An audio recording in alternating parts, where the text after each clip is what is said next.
So if someone finds mold in their house, they're finding some evidence of water damage, right? You go outside, you look at the siding, and you think, okay, I got to start caulking the gaps around the windows. It's leaking somewhere.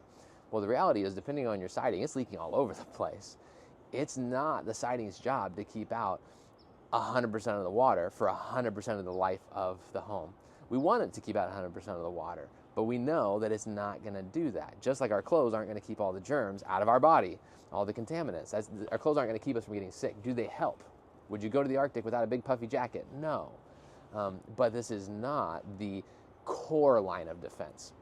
So when we think about a building, when we think about that scenario where we think, okay, let's caulk all the joints in the siding. Okay, we're repairing holes in our clothing, right? But what we fail to think about, what is often failed to think about, is the skin.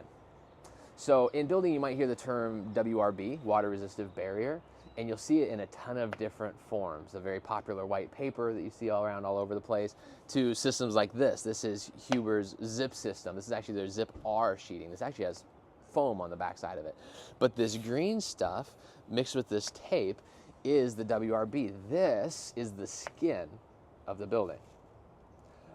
This is what we have to first and foremost make sure, before we even think about siding, that this is going to keep water, which is the number one enemy of buildings, out of the structure. Because when water does get past this, that's where water gets trapped.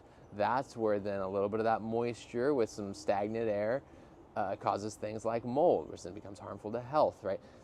This is what we need to make sure is continuous and foolproof.